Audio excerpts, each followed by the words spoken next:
partie avec un risque de quelques faibles pluies localisées. Les maxima seront compris entre 3 et 11 degrés. C'est la fin de ce flash. Merci de nous suivre. Très belle matinée.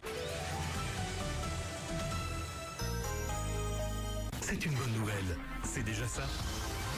Christian Quinault, c'est une bonne nouvelle, c'est déjà ça, l'émission sur le positivisme des entreprises. Nous aurons la chance de recevoir le 20 janvier à 8h30 Port Qualité Ardennes, une entreprise régionale, évidemment une entreprise de Malmedy, pour nous expliquer un petit peu le développement, la recherche peut-être de nouveaux collaborateurs. Rendez-vous donc le 20 janvier, 8h30, Impact FM, Impact News. Impact FM, l'info-région avec Olivier Tomezzoli. Du changement annoncé dans le secteur hospitalier dans l'arrondissement, l'hôpital Saint-Nicolas-de-Penne va intégrer officiellement le groupe santé CHC. Un hôtel et des appartements pour plus de 90 chambres en projet en bord de piste au circuit de Spa-Francorchamps, pas moins de 30 millions d'euros d'investissement privé détaillé dans ce journal. Et on a joué au foot ce week-end, des matchs amicaux uniquement. Lundi 19 janvier, le développement des titres de l'info de l'arrondissement, présentation Olivier Tomezzoli. Bonjour à tous. La grande opération week-end de sans alcool ni drogue au volant vient de se terminer ce lundi à l'aube. Il faudra attendre un peu avant d'avoir les résultats complets de la part de la police fédérale. Mais chez nous aussi, les contrôles se sont multipliés comme dans la zone de Police-Fagne, avec des contrôles notamment et comme d'habitude aussi à la sortie d'autoroute à Tiège. Les policiers de la zone Fagne qui ont contrôlé 321 conducteurs en tout. Bilan, 4 retraits de quelques heures pour un petit peu d'alcool avant de reprendre le volant, mais aussi 4 retraits immédiats pour 15 jours minimum et passage devant le tribunal de police pour des conducteurs manifestement trop abîmés. On ajoutera qu'un véhicule a été saisi pour défaut d'assurance et d'immatriculation.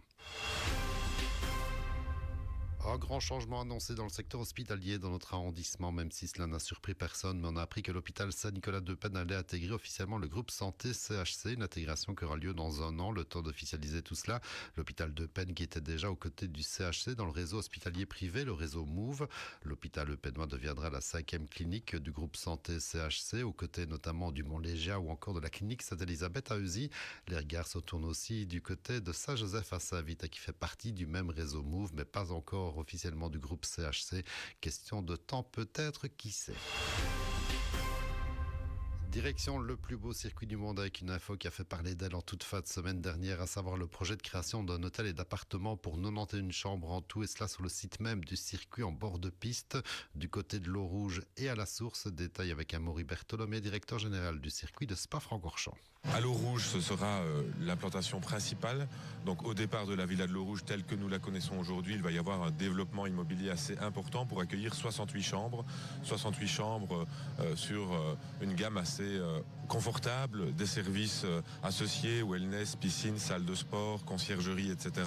Un restaurant également prendra place dans ce bâtiment de l'eau rouge.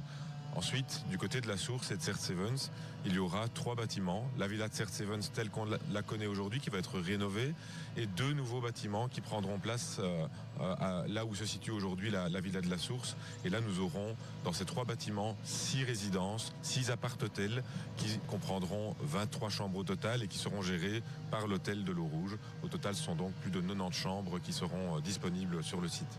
Et il s'agira du plus gros investissement privé jamais consenti au circuit, une 30aine de millions d'euros par le groupe anglais Escapade.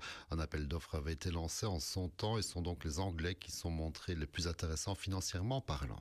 Pour la première fois, nous avons un acteur privé qui assume 100% de l'investissement. Et en plus, c'est le plus gros investissement jamais connu sur le site du circuit. Et donc effectivement, Escapade va développer ce projet à ses frais, va investir, et le circuit effectivement est intéressé à l'opération, à la fois par la mise à disposition de la superficie pendant une certaine durée, mais également un intéressement sur l'activité d'Escapade Spa-Francorchamps. Vu le type d'hôtel dont il s'agira, on peut présumer que des pilotes, des teams, des championnats logeront dans ces établissements. Mais effectivement, l'objectif, c'est surtout d'ancrer Spa-Francorchamps comme une destination touristique toute l'année. Vous savez qu'aujourd'hui, en hiver, effectivement, nous fermons le site, nous menons des travaux. Le but avec ce projet, à l'horizon 2028, c'est d'être une destination sportive, bien sûr, avec la saison sportive, mais également touristique tout au long de l'année, y compris l'hiver. Si les dossiers administratifs, permis et autres suivent leur cours normalement, on peut estimer que les premiers clients intégreront leur chambre de standing dans le courant de l'année 2028. Et un petit mot de football aussi, vous le savez, c'était remise générale ce week-end dans Provincial. On se demande d'ailleurs toujours si tous les terrains étaient vraiment praticables ce week-end. En attendant, la journée de ce week-end a déjà été recasée au calendrier. Ce sera le week-end des 14 et 15 février, jour du Quarmet, tant qu'à faire, soit. On a quand même joué quelques matchs amicaux ce week-end, avec notamment en première provinciale la grosse victoire de Malmoundaria face à Saint-Vite de Céladonis, qui n'a laissé que de bons souvenirs au Stade Le Chat. Victoire sans appel des Dragons 6-0. Par ailleurs, à signaler que le coach Tony Miro a rempilé pour une saison supplémentaire au Stade Le Chat. Et en amical, toujours, on notera la victoire de l'équipe B des Dragons en déplacement à Remouchant 2-3. La défaite de 3 ponts, le leader de P3D 4-2 à Aubel B, pensionnaire de 2B. OM Feumonville s'incline 2-0 à Franchimont B. Et victoire de Offray 1-3 en déplacement à Sèvres. En tout cas, on espère pouvoir rejouer normalement en championnat dès le week-end prochain en provincial. L'info continue sur notre page Facebook Impact